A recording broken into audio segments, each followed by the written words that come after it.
Good afternoon once again. My name is Justin Gatuslao. I'm Vice Mayor of the city of Himamaylan in Southern Negros Occidental and a student at the Asian Institute of Management for the Master in Development Management program. And today I'll be your host for this very exciting program we have this afternoon, an online policy brown bag discussion on blue carbon credits with Philippine LGUs, opportunities, challenges, and security issues. Of course, this is brought to us by the Blue Economy Lab and the Social Finance Lab, which we are fellows as part of our capstone project at the AIM. So we're looking forward to a very lively discussion this afternoon. We can learn more about this very exciting frontier as far as Philippine LGUs and coastal communities are concerned. We have a star-studded lineup of speakers and resource persons this afternoon, and we're all looking forward to hearing from them, and of course hearing from you also as part of our discussion. So without further ado, let's start. And we hear welcome remarks from a very a remarkable person in his own right, an alumnus of the Harvard Kennedy School, Massachusetts Institute of Technology, and of course our very own Asian Institute of Management. He is also a medical doctor and the Managing Director of Civica Asian Development Academy. May I please give the floor to Dr. Elmer Soriano. Go ahead, sir. Thank you, Gats. Good afternoon, everyone. Welcome to all of you who are joining us at this brown bag discussion of the Blue Economy Lab. And this is being organized by the inaugural batch of our Blue Carbon Fellows. That means Gats and his teammates. The Blue Economy Lab aims to accelerate innovation so that we will have a thriving blue economy across different sectors and countries. In this afternoon's event, we showcase how the academe, government, CSOs, and the private sectors can co-create solutions to the complex challenges faced by our coastal communities, the broader ecosystem, and our planet. This event would not have been possible without the support of our partners, the Philippine Coast Guard, Galing Po Foundation, SKY, Design Thinkers Academy, the Bridging Leadership Institute, Youth Work Research Center, ThinkShift Design, and the Civica Asian Development Academy. For your information, this is being streamed through the live through the pages of our partners, and collectively there are 17,000 followers. So besides those of us in the Zoom room, there could be a few dozen or a few hundred other viewers joining us this afternoon through the live feed. We look forward to an interesting learning experience, learning conversation with you all this afternoon, and thank you. Thank you for that, Doc Elmer. May we hear now our opening remarks from our friends from the Philippine Coast Guard, Commander Nasilin Esquilio. Go ahead, ma'am. Good afternoon, sirs. Good afternoon to everyone, especially our friends online. So I will deliver our welcome remarks. It is an honor for the Philippine Coast Guard, through the Coast Guard Strategic Studies and International Affairs Center, to be part of this policy brown bag discussion on blue carbon credits with Philippine LGUs. As part of the 8-point socioeconomic agenda, as well as the priority bill of PBBM administration, is the pursuit of blue and green economy for sustainable job and livelihood of the people.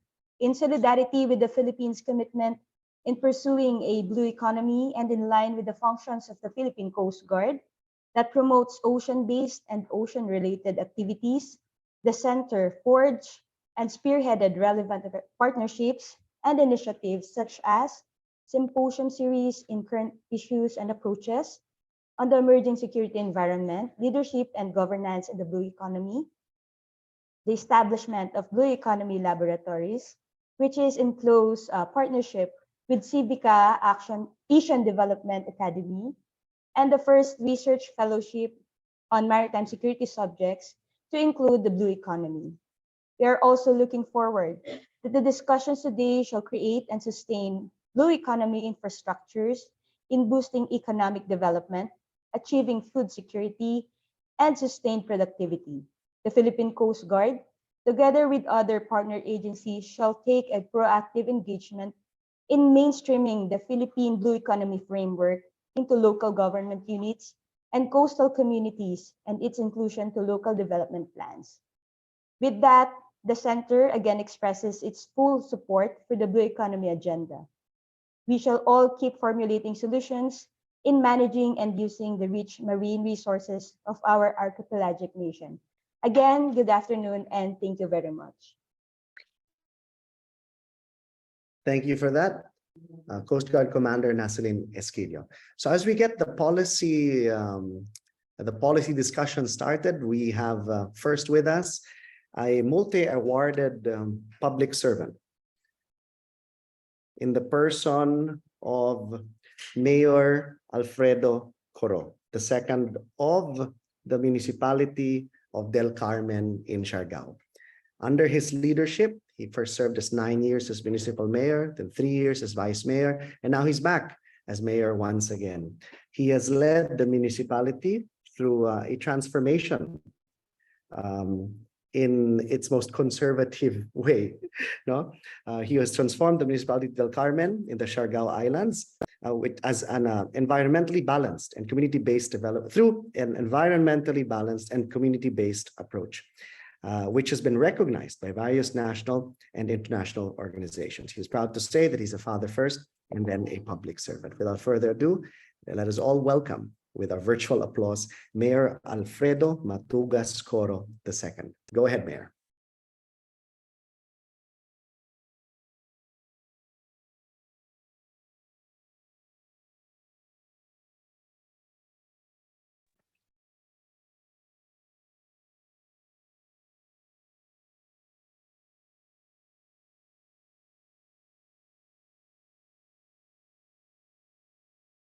Mayor isn't here yet, so we're going to move on to our second speaker this afternoon. All right.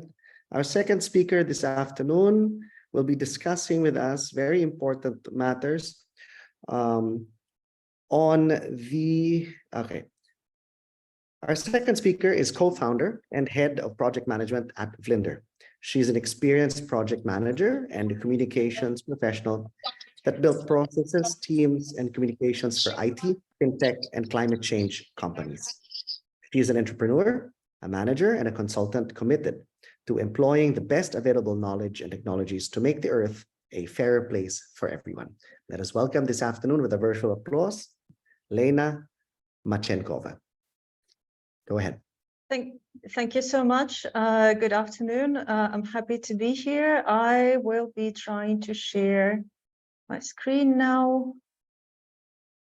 Hey, give me a second. Sorry for the fuss. Hopefully this will work. Sharing. Yeah. So I'm a co-founder of an Austrian company. We restore mangroves in Africa and Asia, and by developing mangrove restoration projects, which are fully community-based, we are trying to contribute to reversing climate change. We do believe in the power of small actions being forwarded towards one good goal, and in this super connected world that will inevitably have a synergy. And this is why we are called Vlinder. Vlinder is butterfly in Dutch. So our solution to climate change is mangrove restoration. And we have chosen mangroves because they are superheroes in mitigating climate change. They are 5 times better than any other forest in the world. And those mangrove restoration projects always come with significant social and biodiversity co-benefits covering multiple SDGs, as you probably know. We also once in a while say that we bring mangrove restoration to the 21st century because we come from the tech side. We've come to the mangrove restoration from tech environments, and this is why we always explore the new available technologies and For example, currently we use drones for monitoring degraded mangrove areas or planted mangrove areas. We also experiment with computer vision and AI to calculate mangrove CO2 sequestration by mangrove forests. And we monitor biodiversity with environmental DNA, which is a new technology which allows you, without any invasion to the environment, monitor what's going on with your biodiversity on the ground. And we also do lots of experiments with getting early finance to projects like this, specifically looking into blockchain and Web3 space. So basically, when we think of why we are kind of unique or specific or particular, it's because we are trying to combine our unique knowledge of finance and project execution on the ground. And thus we are trying to scale mangrove reforestation as far as we can do it. These are our current projects. We are in Kenya and in Senegal in Africa, and we are in Myanmar and Indonesia in Asia. So we do community-based reforestation, and that is the communities on the ground are our key and most important partners. They are involved in project design and project planning and project implementation and monitoring at every stage. And we share 50% of carbon credits that we get with local stakeholders for project upkeep and community livelihood fund. We certify our projects with Verra, and you probably know this is the leading voluntary carbon standard for now, and their mangrove reforestation methodology is, I would say, most respected at this moment. So we use it, and we do VCS certification, which is general carbon certification, as well as CCB, which is more about community involvement and biodiversity checking, and also SDVista, which cares about SDGs and how many and how carefully our projects cover those. So this is basically the processes that we do. Linda covers pretty much the full project life cycle of a reforestation carbon project, and we do only mangrove restoration for now, and I think we'll be focusing on it in the next many years. So first of all, we are very much included into this environment of blue carbon and reforestation of mangroves. So we have lots of mangrove reforestation initiatives on the ground coming up to us. And we screen that pipeline carefully. We do all sorts of audits. We go to field visits. We do feasibility studies. We basically check how economically viable a project in this area could be. And then if we have chosen the project to be included into our scope, we do greenfield developments, and that would include all sorts of tests and research necessary, mapping the degraded areas, getting all the necessary permissions, understanding what the policies around carbon sequestration as well as mangrove restoration are in the country. We do all the project documentation, and we list this project on Verra. Also, at the same time, we start planting in the area. And yes, we involve with the communities at a very early stage. And by this time, there will be people on the ground included into our staff team. There would be local experts included into our research teams on the ground as well. We also find early stage financing on fair terms for our projects, and that's quite a challenge because this is still a very innovative space for the world to invest in. And this is often a struggle for us because it's high risk investment for 30 years and the project are long term with break-even point at about 7 or 8 years. And this is why investors are always kind of over particular and very careful considering the risks.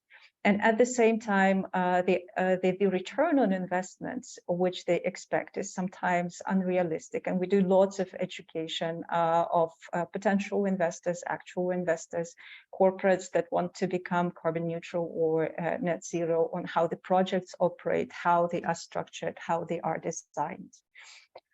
Then during the first 2 years, the planting is mostly done. And this is when we have projects registered on Verra normally. And this is when we mostly start expecting to receive first carbon credits.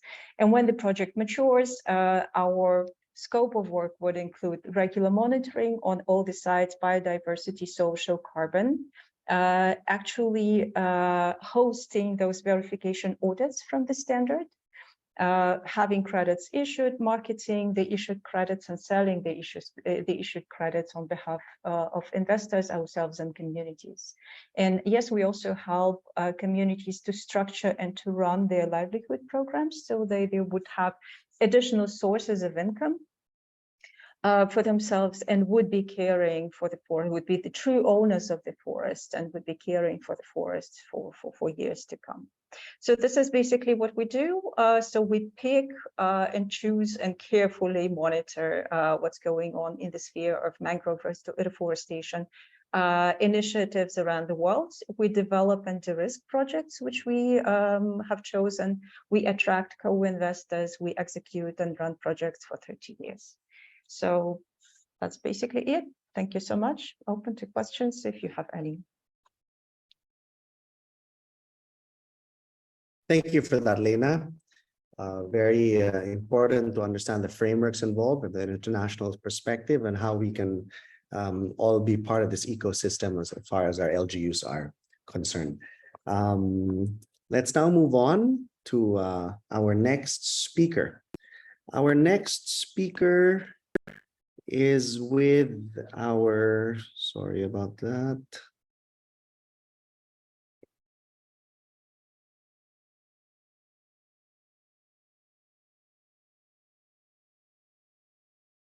I'm sorry, wait, just a few seconds. All right. Our next speaker is the project leader of Asia UBA Sustainability Institute and the Blue Economy Manager for Blue Finance. Let's all welcome Elmar Benji Panahon.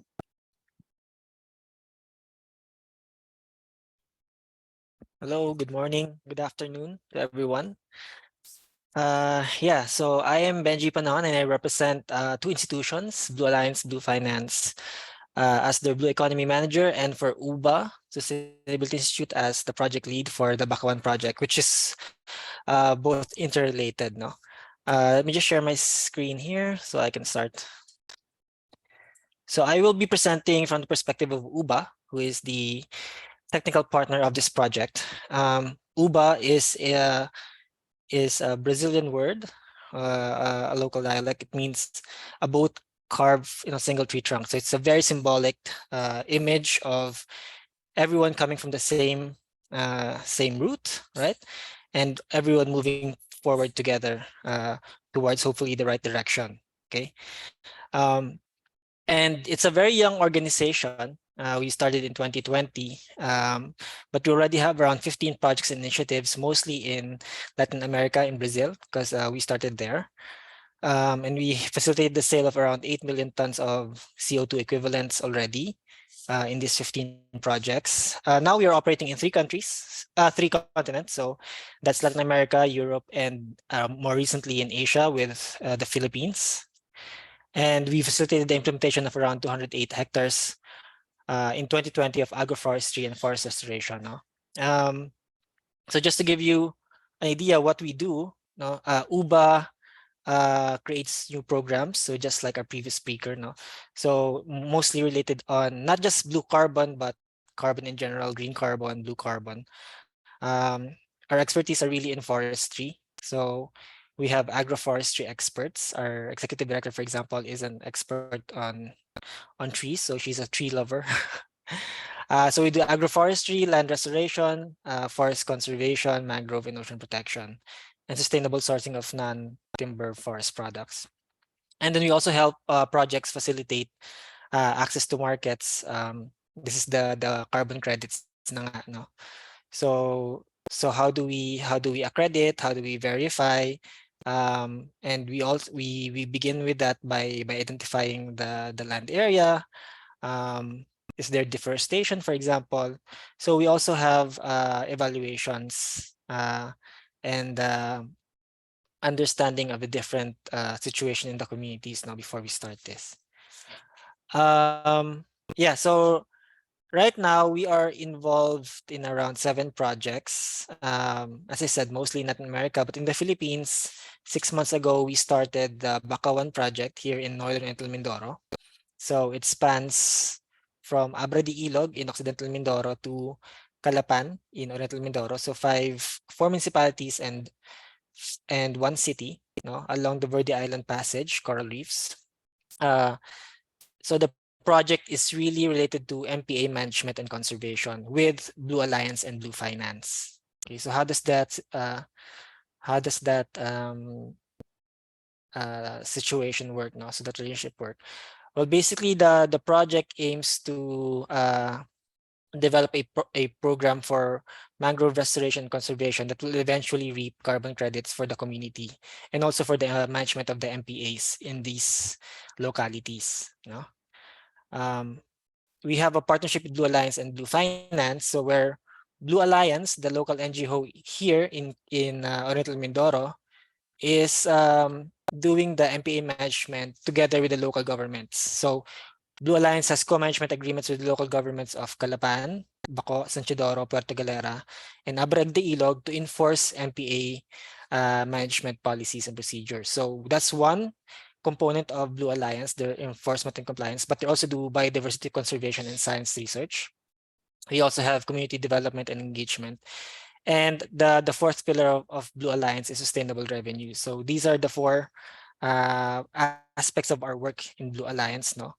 And Blue Alliance is basically a brainchild of Blue Finance, which is based in France. So if you think of it in another way, Blue Alliance is like a subsidiary NGO of Blue Finance in the Philippines to implement MPA management agreements with local governments here in Northern Entel Mindoro. But Blue Alliance is really just focusing on the 3 pillars. Blue Finance is the one who's focused on sustainable revenues. So what is the point of having sustainable revenues? So the idea is for us as a group internally to develop income generating projects for the management of the MPAs. Okay, and so right now we have 3 revenue streams that we are currently developing. One is ecotourism with Blue Wide Eco Venture. So this is more on diving and a dive safari with dive sites in Puerto Galera, Calapan, and possibly also in San Isidoro, in Oriental Mindoro. We have the Blue Carbon Project, which is the Bakawan project together with UBA Sustainability Institute, and sustainable aquaculture like mud crabs and sea cucumber farming, which is still currently in the initial stages of development. So hopefully when these projects are all developed, so Blue Carbon, ecotourism, sustainable aquaculture, these will gain revenues, and together with loans, grants, and some loans and investments from private investors, we could have a blended finance approach in managing our MPAs. So these are the sources that would hopefully fund our enforcement activities, our research activities, and our community engagement activities. So for the community, we also hope that Blue Carbon, the sustainable aquaculture, and ecotourism could also benefit them for their livelihood programs. So just a few pictures of what we've done so far. So right now we are in the very, very early stages of development in our Blue Carbon project. So we are just not even completing year 1. So right now we are identifying the areas, the scope of work where we have where we can really work on in these 5 municipalities. The challenge right now is that we were slowly realizing that a lot of the mangrove areas in Northern Entel Mindoro are privately owned. So I think the unique challenge here is that how do you then involve private landowners in a project where you involve Blue Carbon and carbon credits. Also at the same time, carbon policies in the Philippines are still in the development stages as well. So there is no really a clear-cut Blue Carbon policy in procedure or framework for the Philippines at the moment. No? Yeah, so this is our team, composed of a very small team of 6 people, no, and 2 of us here in the Philippines. So I am the program lead, so I'm in charge of organizing and coordinating activities. But our technical lead, who is our mangrove expert, is really Mr. Russell Climaco, no, who is also here in this conference. So that's it for my presentation. Thank you very much, and looking forward to hearing more from the other speakers as well. Thank you. Thank you for that, Benji. It's very good to see that, in this entire ecosystem that there are so many externalities and additionalities that we can really look forward to when it comes to developing this, the blue carbon economy in our country. Very interesting points on tourism and, of course, the other agricultural projects, the aquacultural projects we could get from this as well. Our next speaker is a professor of political science and development studies at the De La Salle University. Please give our virtual applause to Dr. Sherwin Ona.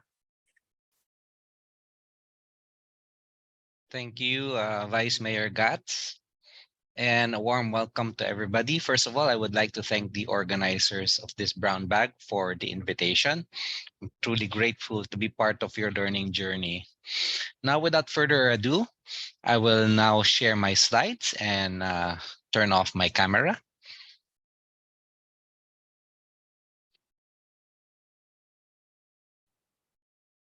All right. I think you can now see my presentation. I will take this opportunity to share with you our Blue Economy Lab journey.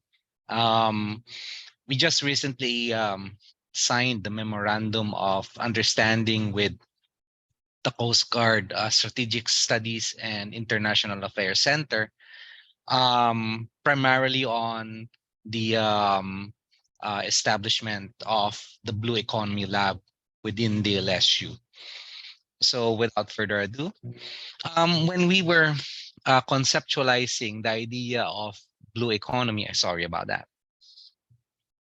When we were conceptualizing the idea of blue economy, oh wait, having some challenges navigating. Anyway, when we were conceptualizing the idea of a blue economy lab, we were actually looking for models and frameworks on where to base our idea of a blue economy lab. And we found this in the idea of human security, which is in simple sense, security of the people.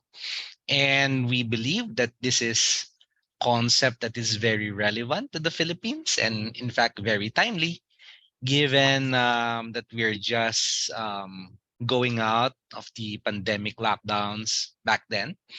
And there was an emphasis really on the non-traditional security aspects of national security in general.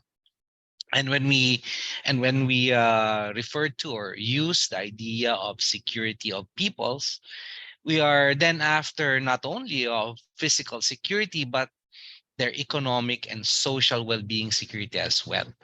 And this concept embraces the idea of freedoms, a concept where a prominent author, Amartya Sen, forwarded this during the 1990s, but basically protecting or giving importance to fundamental freedoms.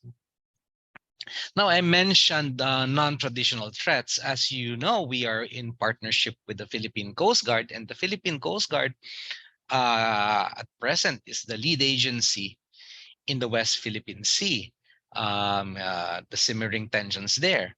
But we would like to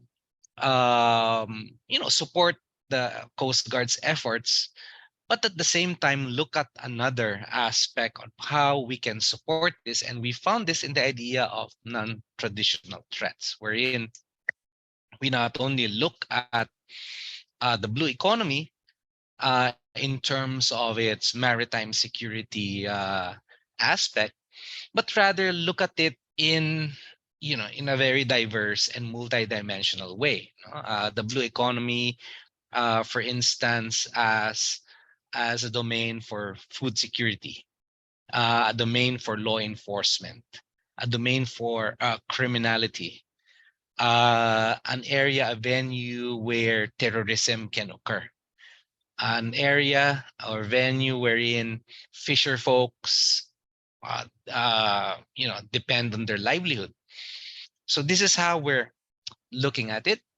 And we opted to adopt a whole of society and multi-sectoral approach as compared to a purely militarized or securitized approach.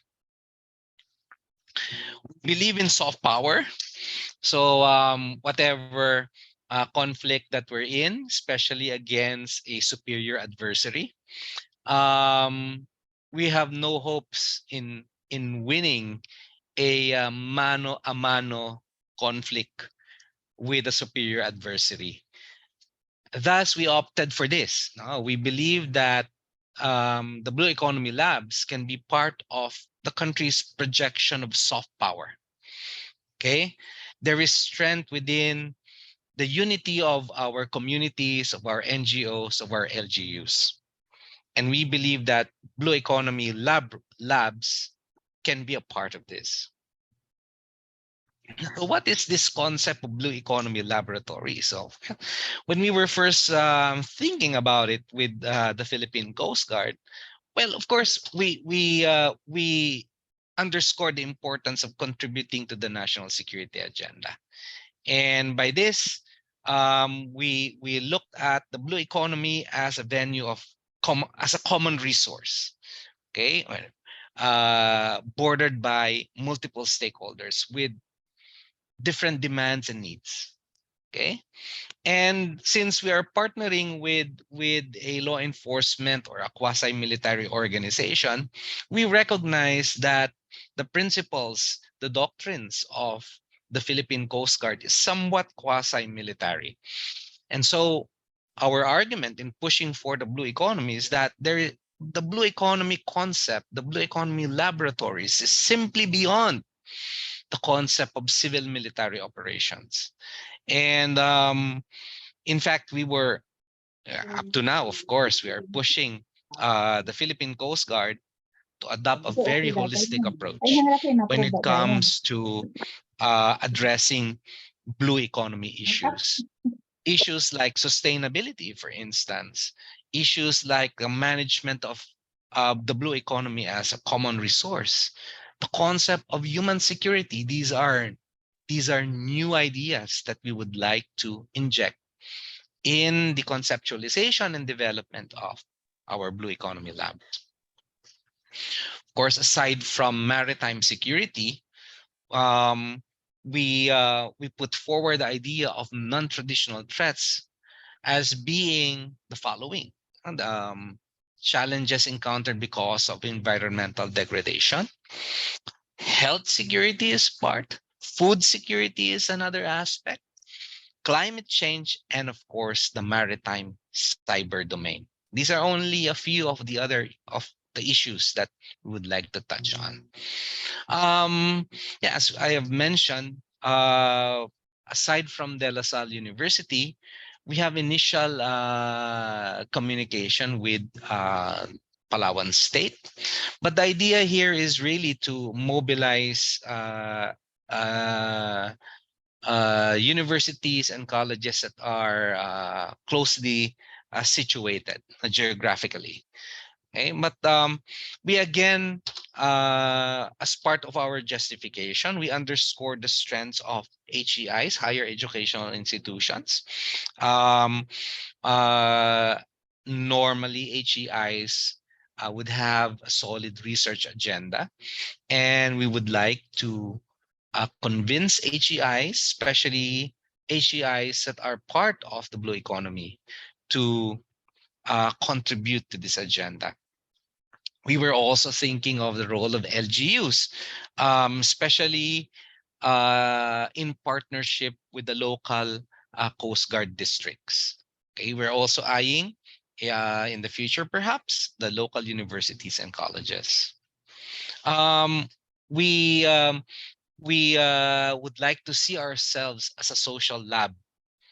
Okay, we are very close to the experiences of communities of people, of citizens who are part of the blue economy debate. We, of course, would like to embrace research methodologies, and we would like to see ourselves as very systematic, structured in the sense that we follow a certain agenda. Which brings me to, I guess this is my last slide. Currently, we're working at a research agenda with the Philippine Coast Guard. And the research agenda would identify topics, perhaps some of the topics that I have mentioned a while ago. But aside from this, we would like to make our products, our research more accessible. There is the danger of making research for the sake of making research. Okay. And most of these well-written research end up in libraries or in repositories not being read at all and not being relevant. So with that in our minds, we would like to believe that having accessible products is the way to go. Having short articles, 1,000-word articles, preferably in the local dialects, in Filipino, even in English, of course. Having digital content, short videos, documentaries, relevant documentaries, even comics, even social media posts are things that we would like to consider in this research agenda. Of course, this can be initiated in partnership with the Philippine Coast Guard districts and the LGUs. Initially, we're eyeing 50 policy innovation fellows within the center. We have started to identify some, but we're still in the process of recruiting and identifying. All right, I think this is it for me. In the future, of course, we would like to believe that international is the way to go. Through the center, we are eyeing the ASEAN Coast Guards to be, our natural partners for this. And of course, developing a common agenda will be the cornerstone of our efforts for the Blue Economy Labs. With this, I would like to thank you for your patience. Mabuhay, maraming salamat po. Thank you for that, Dr. Ona. A very interesting discussion on the numerous shareholders and stakeholders that are involved, hopefully to mainstream the blue carbon economy and thinking, even when it comes to LGUs and local communities, and of course, even the security sector, which I think was very important, a very important point. Our next speaker, I introduced him earlier, but I'll introduce him again. All right. Our next speaker served as the municipal mayor of Del Carmen in the Siargao Islands for 9 years, and 3 years as vice mayor, and now he's back as municipal mayor. The transformation of his municipality with an environmentally balanced and community-based development approach has been recognized by various national and international organizations. He is a father first and a public servant. Without further ado, let us all welcome Mayor Alfredo Matugas Coro II. Go ahead, Mayor. Hello, good afternoon, everyone. My apologies for being late. It's been a busy few days for us here in Siargao, but it's a good busy. With that, I'd like to first extend my gratitude to the Asian Institute of Management and the Blue Economy Labs with Sir Elmer. And the rest of the team that invited me to participate in this discussion this afternoon. I don't have a presentation, so I'd like to blunt it out directly to everyone. We are trying to pursue a blue economy with the primary purpose of trying to raise revenue to be able to continuously protect the ecosystems that are worth protecting. The municipality of Del Carmen hosts the largest contiguous mangrove forest in the Philippines. We've been trying to protect the area for the last 10 years. When I started my role as a municipal mayor way back in 2010, our area has been considered the illegal mangrove cutting capital of the Philippines. And we wanted to change the perception of the people and the way they would behave towards ecosystems management. We deployed various strategies in trying to get them to be more aggressive and participate and embrace the idea of protecting, preserving, proliferating our vast mangrove ecosystem. Earlier this year, February 2023, our efforts paved the way for our mangrove ecosystem to be declared as the ninth wetland of international importance in the Philippines. Prior to that, we have started working and exploring on how do we monetize the efforts we have placed into protecting the mangrove forest. There were initial discussions about livelihood as an opportunity, and we have done that. We ran an ecotourism program that directly employs 1,000 families on rotation, thereby getting a share of the pie equivalent to 25% of our population. Because of these efforts, it has resulted into zero mangrove cutting, 97% reduction in illegal fishing, and of course, an income that translates to 5 times their previous income from 2,000 pesos per month family income to 10,000 pesos per month family income. This all impacted our poverty incidence, which reduced from 69.9% to 37.2% pre-pandemic. The behaviors of our community have already been impacted by our behavioral change methodologies, covering different demographics from children in school, out of school youth, women, senior citizens, the men, that allowed us to continuously protect and preserve our mangrove ecosystem even during the pandemic and even after Super Typhoon Odette.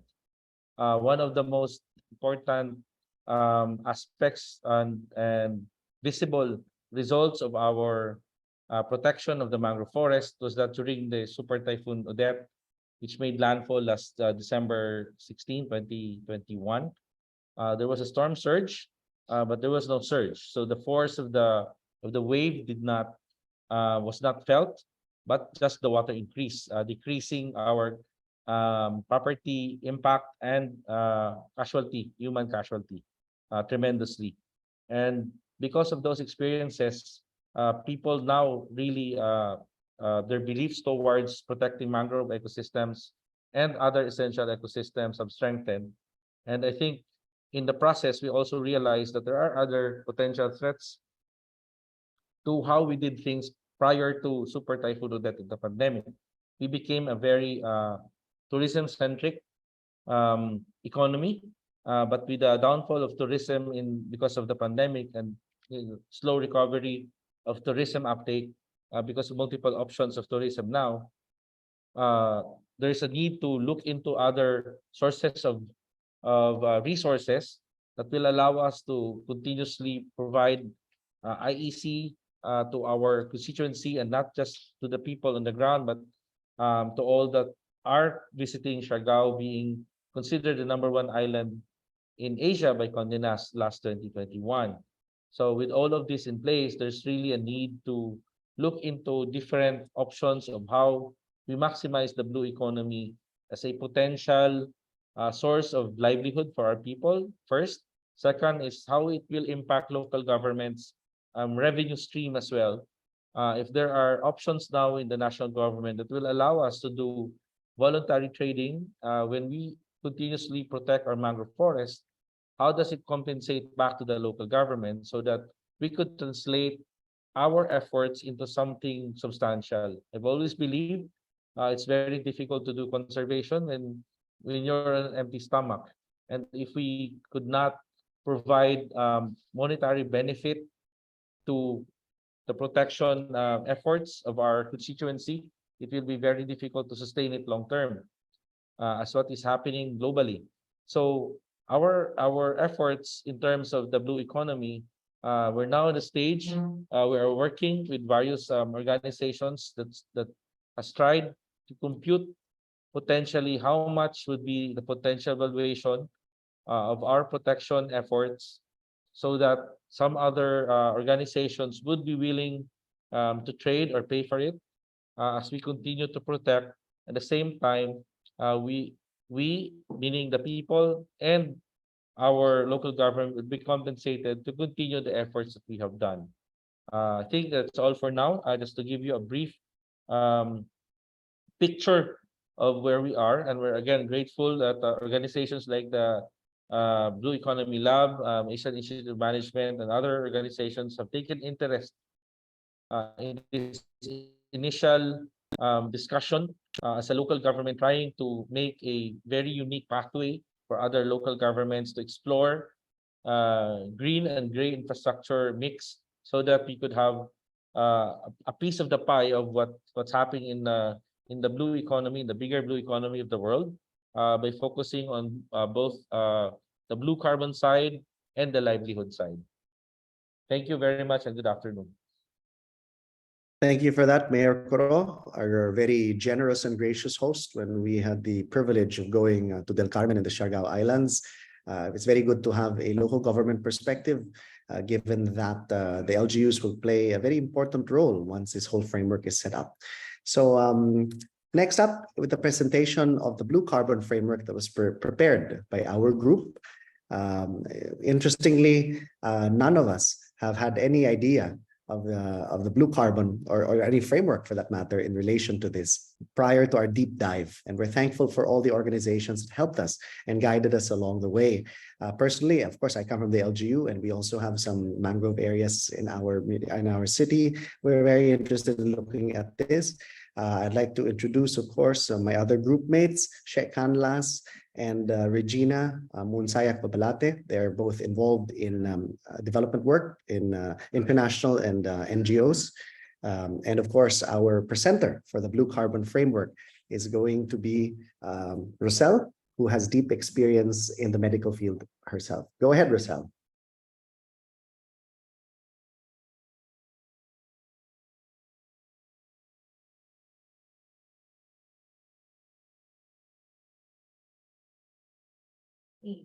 Can everybody see my slides? First of all, good afternoon, and I'd like to thank our previous speakers, particularly, of course, our Mayor Coro for the Siargao project. Again, as a disclaimer, we are AIM MDM students who are supporting the Blue Carbon Credit Economy or the Blue Carbon Fund model. So primarily, when we're doing the research, we found out that there was no blue carbon credit model in terms of that are very laid out already in the Philippines. So part of AIM's curricula is for us to create an impact first financing scheme towards mangrove preservation so that we see sustainability, particularly in the rest of the Philippine coastal communities, starting with our support community, and that is Siargao. So basically, the issue here is really climate change. It's one of the biggest change or risk in humanity. So therefore, the ability to mitigate the effects of climate change must be strengthened. Awareness must be strengthened so that we could strengthen the resilience of what we call as the nature-based solutions. Now, during our research together as a group, when we're looking into the blue economy, what are the things that has to be established? Primarily, we saw the different problems, and this is the problem overview that we have. The mangrove forest remains to be the source of economic activities, particularly in the coastal communities of Siargao. But I think when we went to Siargao, the mayor has already laid in place the awareness to the community of the importance of mangrove as a in climate change, and therefore some of its activities, particularly economic activities, has been hampered. Yung degrading the mangroves, making it as a coal. Wait. Making it as a coal, and then that would deforest the mangrove. So there's a threat for mangrove degradation. So looking at the research, we were able to create a blue carbon credit fund model. This is a framework that we are studying, and we were trying to put across all stakeholders because for it to work in the Philippines, there are three important considerations that we have to do. So we saw three aspects that has to be fulfilled. One is the technology or techno-economic, which looks at the technical and economic aspect, where we need to do a blue carbon measurement of the Siargao. And then we have to look into how do we price and how do we account for this blue carbon credit that we saw in Siargao. And looking at it, if we're going to be able to compute it, what is now the economic impact back to the LGUs, most importantly to the community? Now, part of it also, the techno-economic aspects would also tell us whether we will have a fund that would sustain the conservation as well as the preservation of the mangrove itself, because the main aim here is really for climate activity. The second aspect that we also have to deal with, and I think there would be a phase 2 for this meeting, is the political legal, where we look at institutionalization, where we see a lot of national bills and law that must be formulated to support and recognize this particular endeavor. There must be also local resolutions and ordinances, not just in Siargao, but in the rest of the other communities or coastal communities that would like to venture also on the same project. And what are the implementing rules and regulations, particularly when we talk about the income or the economic benefit of this particular project. And lastly, the third aspect is that it's the socio-environmental, where we have to do people organizations development that talks about a change in mindset, awareness about the importance of mangrove.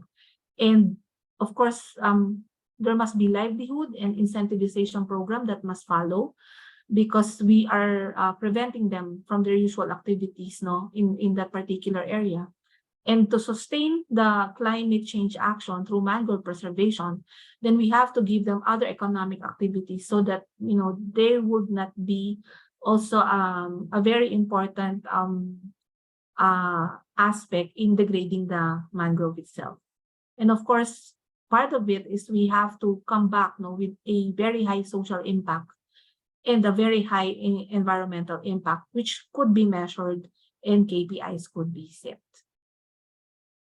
So the expected outputs of this project will be the provision of the carbon credit fund model that will facilitate on the blue carbon fund management, that will ensure that there will be a community commitment and stewardship over the area, as well as enhanced community livelihood through incentivization, so that it would sustain the mangrove preservation and therefore it will successfully increase and support the climate change action. So our group dictum is that you cannot get through a single day without having an impact on the world around you. And we started with non-awareness with all of this carbon credit movement, but we now recognize that we can do a difference. We just have to decide what difference we want to make. And for our group, we pursue this project. So thank you very much for listening.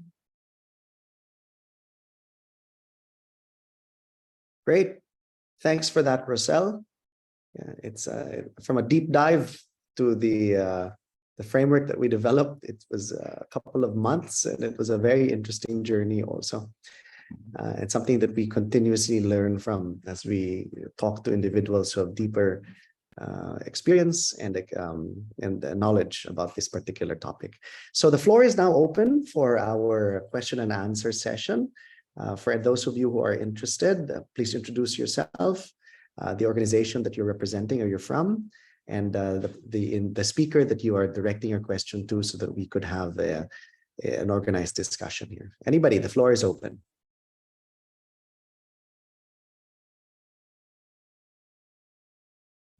Go ahead, Prof. Elmer. Thanks for the interesting discussion. I guess this question is for everyone, but maybe initially see Mayor Coro can weigh in and share his thoughts. Mayor Coro, if for example there was X amount, say 10 million, 100 million in terms of blue carbon revenues, blue carbon credit revenues because of the carbon capture done in your mangroves, and knowing that every 3 years we have elections, how do you think the fund ought to be managed? Should it be deposited in the municipal account? Should it be held in some trust fund somewhere else so that it's insulated from the drama of partisan politics and reversals in local politics? Do you have any thoughts on that? Maybe Mayor Coro and then Lena and then the others. Yes, sir. Thank you for that question. When the team was here, that's actually one of the questions we wanted to address, like one of how to manage it. But there are already existing limitations in terms of how we can manage local government funds once it enters our fund. So once the fund goes into the general fund of the local government, automatically the procurement processes apply. So to go around ensuring how the fund will be utilized using the existing policies, you are suggesting to have a trust fund within the local government and managed separately by a council. So that particular modality can allow can make the council be more accountable of how the fund will be utilized to very specific programs and projects. At the same time, prior to the fund release, we were suggesting that in the agreement of how the funds will be utilized, it should be explicitly already placed in the agreement so that the local government and the communities that are affected or will be beneficiaries of the fund would understand that the fund can only be used for certain utilization, and that can be placed through an ordinance, in a local ordinance. At the same time, placed explicitly in terms of the agreements or contracts with let's say the partner that would facilitate the blue carbon credit trading. This modality is already in practice when we get some kind of trust fund from other donors. So it's the same process to ensure that the funds to be used will only be used for very specific purposes. And with that in place, we can do additional checks and balances that are within the bounds of the local government and the policies of the Philippines to make sure that the fund will really be used in a specific purpose only. So the specific purpose funds can actually be done through policy, and policies cannot easily be reverted if you have councils that work with it. At the same time, there's also a hierarchy that after the local government, you have the provincial government, and you have the DILG, we have the ombudsman, we have all the mechanisms in place. We just have to ensure that all these other institutions are pretty much also capacitated and they be aware of their role in ensuring that funds like this coming from blue carbon has to be utilized for these specific purposes only, as agreed, or as a practice that can be generated out of this study. Go ahead, Lena. Yeah, thank you so much. Just to contribute to what Mr. Mayor just said, it's good to remember this is a long-term involvement, and that lots of the costs will come upfront if you plant mangroves. So the most part of the costs will be during the first 2 years, whereas the returns will start to be coming in 3-4 years, little by little, and then the major part of the funding will be coming after year, say 6-7, depending on the types or on the species of mangroves which you will be growing and on the natural conditions that you will be having. And I would ask a few questions to the participants, and thank you for the interesting discussion. It was very, very, very, very productive for me. So maybe a question to the mayor. Are you open to investor money coming in?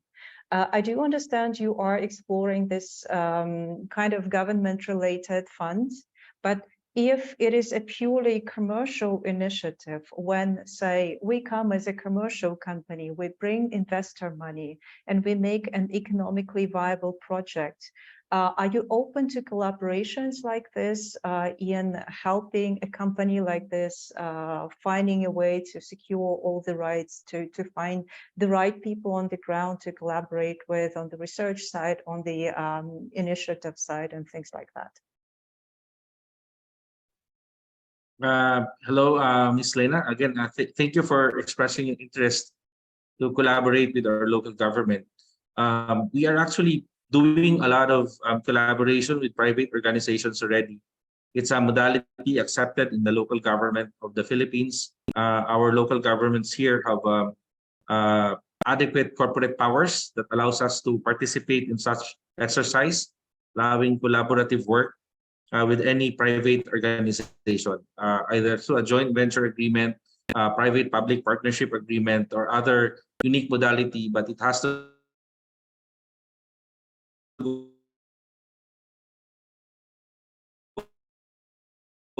through an approval process if it's of a unique setup.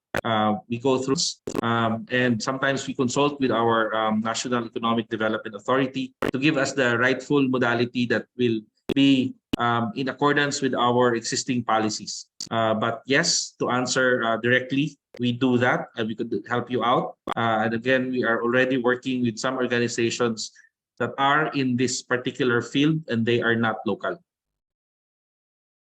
Mm-hmm. Thank you so much. I would ask another question too, probably the Blue Economy Lab.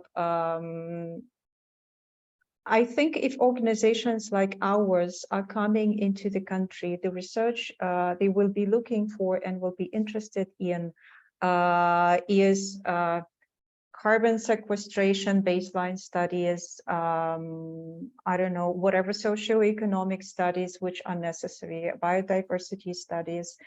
This might be an opportunity for you to offer things like that, including all the biology related things to calculate carbon curve and things like that, to apply for a Verra registration, for example. Do you have any offers like this at the moment? Can we reach out and explore the opportunities here? Thank you, Lena. In our university, we have faculty members and students who are engaged in such topics. I don't know their specific topics, but I know they're working on biodiversity and marine conservation. In fact, De La Salle University has a marine biology lab, excuse me, in Batangas, where they study all of these things. I'm not too familiar because that is not my field, but definitely the idea of Blue Economy, the concept is really to pull together the expertise within a university or a school and to put in existing research and perhaps try to develop new areas. Your idea of partnership, external partnership coming in and trying to push research in different universities is a welcome idea. And I think that would really, develop in a faster phase the Blue Economy Labs that we are envisioning. Thank you, Lena.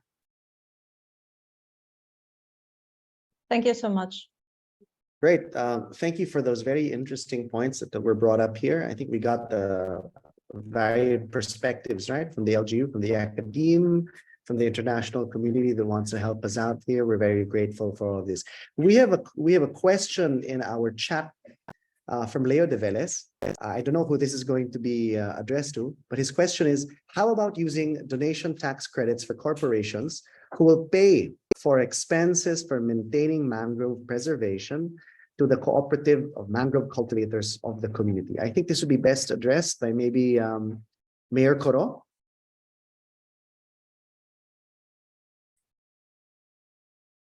Hello, sir. Any resource support is very much welcome. If we could set up a modality wherein taxes can be provided to us, if not even CSR works, as long as it's regular. So the idea with this blue carbon economy and the blue carbon credit is that you get regular support for at least 30 years. And that ensures you that you have adequate resources to make sure that the behaviors of the people will not be towards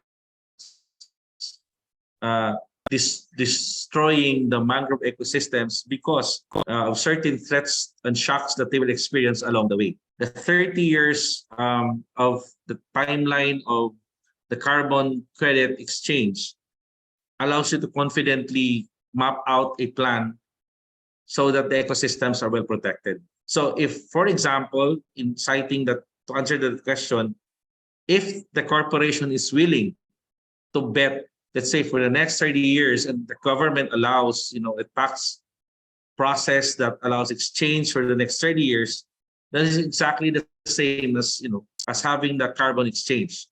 I think the idea here is to ensure consistency of access to resources, because the issues of a local government is not only limited to the mangrove forest itself. We have other concerns. And if this particular sector and segment of our governance is already provided with financial and other types of resources, then I think the modality that you're suggesting of corporations would be very much welcome in terms of how local governments would be protecting its very fragile ecosystems. Thank you for that, Mayor. I think we have room for one more question. If there's anyone else from the online or through the chat that wants to pose a question to any of our panelists this afternoon. There, we have a question from Dr. Elmer. How do the territorial tensions in the West Philippine Sea affect the risk ratings or investability of blue carbon in the West Philippine Sea coastlines? Maybe this would be a good question for Dr. Ona.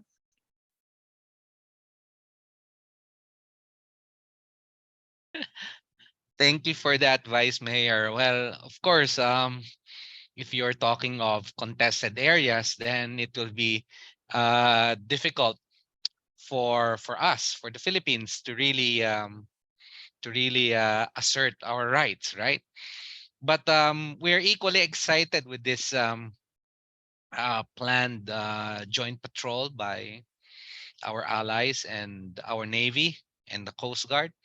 So that would test this theory that yeah, we really can do things within our EZZ. And with that case, things are heating up by November or December this year. If that proves to be a successful endeavor, then I think that would spell well with related blue carbon initiatives within our EEZ. Thank you, Elmer, for that question. Thank you, Dr. Ona. I mean, think about it. I mean, as an archipelagic country, we have a really wide coastline, but I mean, of course, contested areas makes a lot of things more complicated. All right, so we have one last question from Lena. Which institution would be best addressed to have? First, an overview of land use rights, carbon rights, and marine ecosystem restoration legislation in the country. And second, the existing successful mangrove restoration initiatives on the ground looking for funding. Right, this is a two-pronged question. Go ahead, Mayor.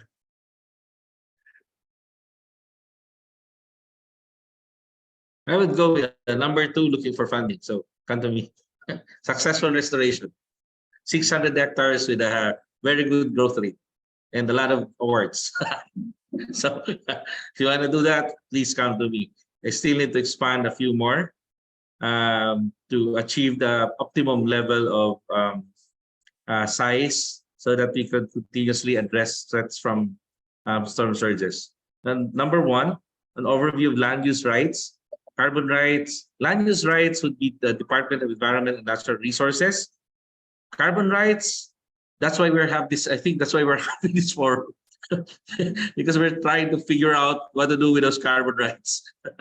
So I really cannot answer. I hope Dr. Elmer and all of the academia have figured it out, which agency in our national government should have that authority to actually declare itself as the authority for the carbon rights.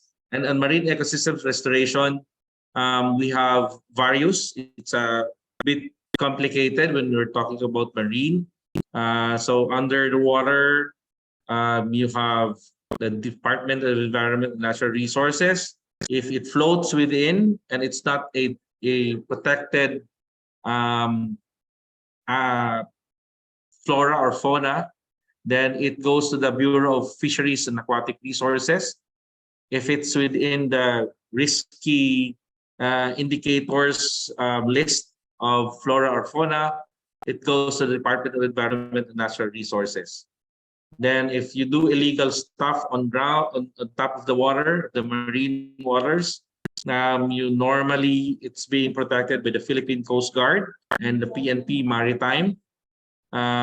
If you're in the port, before you leave, you have the Marina, Philippine Ports Authority, and Philippine Coast Guard.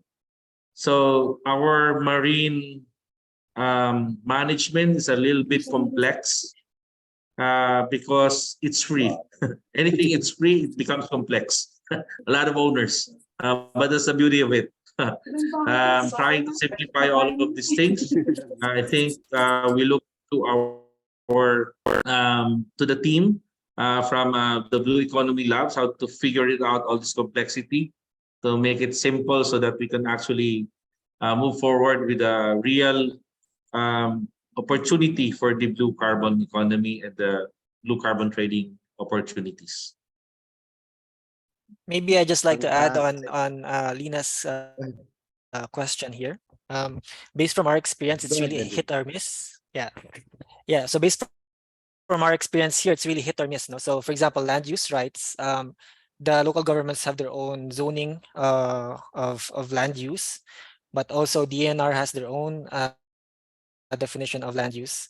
The provincial government also has their own definition of land use. No, that's our experience, and it really depends on what you want to do. So, for example, if you are targeting restoration of mangroves, then the partner might be BFAR because they have the list of abandoned fish ponds, underutilized, abandoned fish ponds, no, which could be then reconverted into mangrove areas. But if that area is already considered for rehabilitation, then that's under DNR. So these are some complexities that we're already seeing right now. So I guess the lesson here is you cover all your bases. You try to ask all the agencies that you think might have some kind of overview of it, but it's always good to start with the local government. For example, with the marine ecosystem restoration, that usually entails municipal waters, no? And the LGU, the local government, for example, Mayor Coro, they have really the administrative powers and the management powers of all their municipal waters. Yeah. So this includes mangrove areas, I think. No. So for example, here in Calapan, we work with a lot of in Oriental Mindoro, we work with the with the MAO, Municipal Agriculture Office, or the MENRO, because they are the ones who are really in charge of the mangrove areas in these municipalities. No. But in terms of carbon rights, this is also a gray area. We also don't know who should be involved here, and would be good also for Blue Economy Labs and maybe everyone here in the group to work together to try to figure that out. That's it. Thank you so for- much, Benji. Thank you. I think it's great. I mean, like, that we've started this conversation, we're starting a journey already, as is mentioned, of course, by Coast Guard Commander Esquilio. This is a national policy already that has been started. It's a conversation that has been started on the national level already. I'm glad that we've all come together. Thank you so much to all our participants for being here, for our panelists and all our speakers. Special mention, of course, to Mayor Coro, to Dr. Ona, to Lena, to Benji, and of course to Dr. Elmer Soriano for being here and for setting this whole thing up. I guess I want to end this afternoon before we have, of course, our documentation. We encourage you to turn on your cameras so we could have a good screenshot of those who attended today. I'd like to share, a very short excerpt of a poem by Antonio Machado. No, Caminante no hay camino, se hace camino al andar. Traveler, there is no road. You make your own path as you walk. And I think that's what we're doing here. We're making our own path as far as the blue carbon economy in the Philippines is concerned. And I'm so glad, and I think on behalf of my group in the Master Development Management Program, the Capstone Project, we're so glad that we have so many travelers and journeyers with us on this journey as well. Thank you very much. Could we have everybody turn on their cameras so we could have a good photo session? All right, we've got 2 pages here, so bear with us for a short while.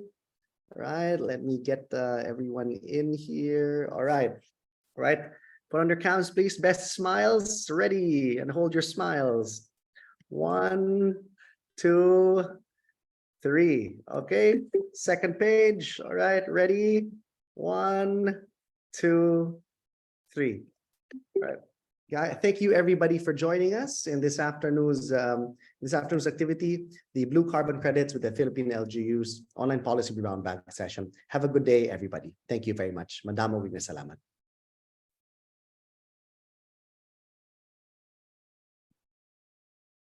Yeah. Congratulations. Bye. Congratulations. Thanks, Mayor Coro. Bye, boss.